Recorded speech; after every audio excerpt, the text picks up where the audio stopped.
একসাথে কাঁধে কাঁধ মিলিয়ে যারা 17 বছর আন্দোলন করলো আর 5 বছর রাষ্ট্র ক্ষমতা চালালো, সেই মানুষগুলো আবার এখন ফাইটে জড়িত। বলেন ঠিক না বেঠিক?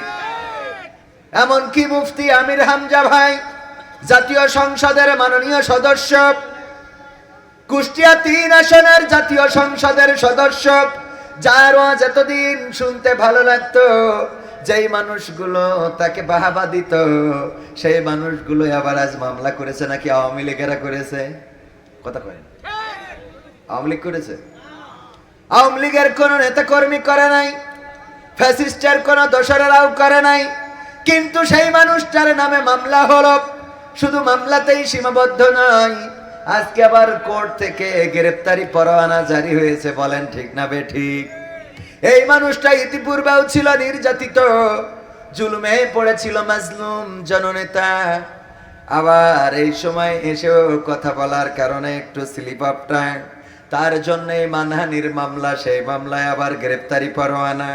আহারে, এই মানুষগুলো মামলা করলো যারা, এতদিন ওয়াজ শুনতো তারা। কথা কয় না? আপনাদের এখানে কি ভারতের বর্ডার একসাথে নাকি? ভারতে গেলাম আলোচনা করার জন্য, তো কথা বলে কম। তো আমি বললাম কি ব্যাপার, এখানে কথা বলেন না? তো কেউ কথা টথা কয় না। আমি, আমার ভাই আব্দুল সালাম যুক্তিবাদী, উনিও ছিল ওই সময় ইন্ডিয়ায়। আমি বললাম ভাই, এখানে তো ওয়াজ করে খুব বেশি জুত পাইনি। বললো কেন? আমি বললাম সামনে যারা শ্রোতা তারা তো ইয়েস নো ভেরি গুড কিছুই কয় না, আই লাভ ইউও কয় না, আই হেট ইউও কয় না। তো বললো যে ভারতের মুসলমানদের চিন্তা চেতনা হলো, টাকা খরচ করে বাংলাদেশ থেকে বক্তা এনেছি, আমরা কি কথা বলবো? তাই টাকা খরচ করে বক্তা এনেছি, যা বলার সব আপনি বলবেন, আমরা খালি শুনবো। চিন্তা ঠিক আছে কিনা? তো এই জন্য মাঝে মাঝে মনে হয় বর্ডারের কাছে যদি থাকে তাহলে ওই দেশের আসর এই দেশেও পড়তে পারে। যা বলছি ঠিক না বেঠিক? সত্য না মিথ্যা? বুকের মধ্যে যাকে ধরে রাখেন সেই মানুষটাই বুকে ছুরিকাঘাত করে, যেই মানুষটাকে আপনি পুষে রাখেন সেই মানুষটাই আপনার ক্ষতি করে, যেই মানুষকে বড্ড বেশি ভালোবাসেন সেই মানুষ আপনার শেষ করে দেওয়ার জন্য ষড়যন্ত্র করে, যেই মানুষটাকে আপনি বড্ড ভালোবেসে পরম আদরে রাখেন সেই মানুষ আপনার বুকে দাগা দিয়ে চলে যায়। বলেন ঠিক না বেঠিক? এই জন্য মনে হয় শিল্পী গেয়েছে, আপন মানুষ চেনা বড়ই দায় রে, আপন মানুষ বোঝা বড়ই দায়। ঠিক না বেঠিক? আপন মানুষ চেনা বড্ড দায়। কোন মানুষগুলো আজকে মামলা করে, কোন মানুষগুলো স্টেজে বাধা দেয়, যেই মানুষগুলো আগে স্টেজের পাশে বসে ওয়াজ শুনতো আর বাহাবা দিত, সেই মানুষগুলো আবার এখন মামলা করে, সেই মানুষগুলো আবার এখন বাধা দেয়, সেই মানুষগুলো আবার নানান ভাবে হয়রানি করে। আহা, এই কি আমাদের ভালোবাসা ছিল? তার মানে হলো স্বার্থের টান পড়লে কেউ কারো আপন থাকে, কেউ কারো আপন থাকে। নওগাঁতে একই পরিবারের 4 জনকে খুন করা হয়েছে, দেখেছেন না দেখেন নাই? একই পরিবারের 4 জন খুন। আরে, স্বামী এবং স্ত্রী 2 জনকে জবেহ করা হয়েছে। তাদের সন্তান, একজনের বয়স 10, আরেকজনের বয়স 3 বছর। এই 2টা সন্তানকে মাথায় আঘাত করে হত্যা করা হয়েছে। যতটুকু জানলাম পত্রিকায় এখন পর্যন্ত, সেটা হলো যার সন্তানকে হত্যা করেছে, যেই পুত্র এবং পুত্রবধূকে হত্যা করেছে, উনার 5 কন্যা 1 ছেলে সন্তান। 5 কন্যা 1 ছেলে সন্তান। কোন এক জামাতা অর্থ সম্পদ নিয়ে, জমি জায়গা নিয়ে ঝামেলা করে এই কাজটা করেছে বলে আপাতত ধারণা করছে। আহারে, যেই জমিনের জন্য 4টা, তার মানে তার বংশকে নির্বংশ করা হলো। যেহেতু একটাই ছিল ছেলে সন্তান, সেই সন্তানের আবার 2টা ছিল সন্তান, একটা ছেলে একটা মেয়ে, 2টাকেই হত্যা করা হয়েছে। তার মানে এই মুরব্বীর বংশের বাতিটা নিভিয়ে দেয়া হলো। এখন আর এই মুরব্বীর নিজের পক্ষের কোনো নাতিপুতি থাকলো? যা আছে মেয়ে পক্ষের, তার মানে ওটা হলো অন্যদের নাতিপুতি। ঠিক না বেঠিক? এই নির্বংশ করা হলো কিসের জন্য? শুধুমাত্র জমিনের টানে, সম্পদের টানে, অর্থের টানে। আহারে, এই যদি হয় ভালোবাসা, আমার যুবকেরা, আমার কলিজার টুকরারা, যা চিন্তা করো। আমার ভাইজান বললেন রাস্তায় ফোন চালাচ্ছেন, এই ফোনটাও পড়ে থাকবে, এই ফোনটাও তোমার না। অ্যাক্সিডেন্ট করে দেখো, তোমার ফোন কইতে কই চলে যাবে টের পাবা না। তুমি হাসপাতালে যাওয়ার আগে তোমার ফোন পাতালে চলে যাবে। ঠিক না ঠিক? মানি ব্যাগটা থাকে না, বাইকটা থাকে না, বাইকটা এখন ওইভাবে হয়তো নেয় না, কিন্তু মানি ব্যাগ, ফোন, এগুলো আর এই ভালোবাসার জিনিসগুলো থাকবে না।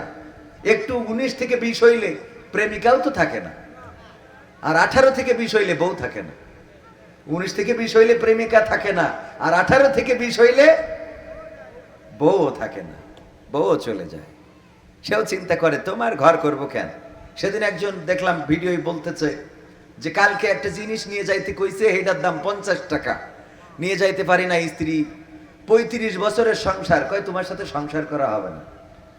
50 টাকার একটা জিনিস নিতে পারি নাই, তাই কয় তোমার সাথে সংসার করা হবে না। আরে এখন এই যে আমার ভাইজান প্রধান অতিথি অনেক কথা বললেন, প্রেম বাড়ছে, পরকীয়া বাড়ছে, একে অপরের সাথে চলে যাচ্ছে, ভেগে যাচ্ছে, এগুলো হচ্ছে ফোনের কারণে। শুধু আপনার তাই মনে হয়? শুধু ফোনের কারণে নয়, এটা অতীতেও ছিল, কিন্তু ফোন একটু সহজ করে দিয়েছে। কি করে দিয়েছে? সহজ করে দিয়েছে। আগেও অপরাধ ছিল না এরকম না। যেমন আমার ভাইজান বললেন, প্রতি বছর যদি 2 জন করে মুসাল্লি হইতো, তাও 12তম মাহফিল 24 জন মুসাল্লি হয়ে যেত, ঠিক কিনা? তো 12 বছর এই মাহফিলটা হয় বলে হয়তো মসজিদে এখনো কিছু মুসাল্লি আছে, তা না হলে ওগুলোও বের হয়ে যেত। কথা কয় না? ওগুলোও হয়তো পাওয়া যেত। কিছু তো অন্তত কাজ হয়, একদম কাজ হয় না এরকম না। আমাদের কিছু টাকা পয়সা হয়, আমরা কিছু খাইতে পারি। কথা কয় না? এই ওসিলায় বাদাম বিক্রেতারা, এই যে চটপটি কটকটি, ওরাও টার্গেটে থাকে হুজুরের কানে মাহফিল হবে, তাই না? ওদেরও কিছু বেচা কিনা হয়। প্রজেক্টর যে ভাড়া দেয়, এই ওসিলায় তার ভাড়াটা চলে। ওখানে একটা প্রজেক্টর লাগাই দিয়েছে, মা বোনদের কিছু পয়সা হয় না, কিছু তো রুজি হয়, কিছু তো হয়। আবার এই ওসিলায় প্রেমিক প্রেমিকারে বলে বাদাম কিনে দিবা না, আইসেন। হ্যাঁ, মজা পাইলেন না?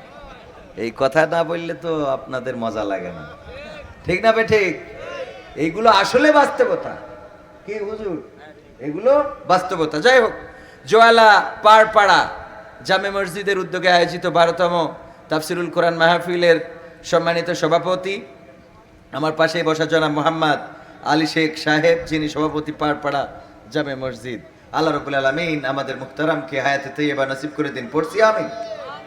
এছাড়া প্রধান অতিথির আসন অলঙ্কৃত করেছেন জনাব মোহাম্মদ কামরুল ইসলাম পাড়। উনাকে কেন্দ্র করে পাড়পাড়া নাকি? ও, এটা পাড় ওনার পদবী। আলহামদুলিল্লাহ, না আমি পাড়পাড়া তো যাই হোক, সহকারী অধ্যাপক ডিআরএমএম ইউনাইটেড আইডিয়াল কলেজ সাতক্ষীরা। এছাড়া বিশেষ বক্তার আলোচনা করেছেন হযরত মাওলানা মোহাম্মদ শামীম রেজা সিদ্দিকী হাফিজাউল্লাহ, যিনি দারুণ আলোচনা করছিলেন আপনাদের মাঝে। পরিচালনায় রয়েছেন হযরত মাওলানা দেলোয়ার হোসেন সাহেব, যিনি আরবি প্রভাষক, নাংলা পিএস জে ফাজিল মাদ্রাসা। এছাড়া স্টেজে আরো গণ্যমান্য ব্যক্তিবর্গ আছেন। আমার সামনে আজকের মাহফিলের প্রধান আকর্ষণ, আপনারা না থাকলে মাহফিলটা সুন্দর হতো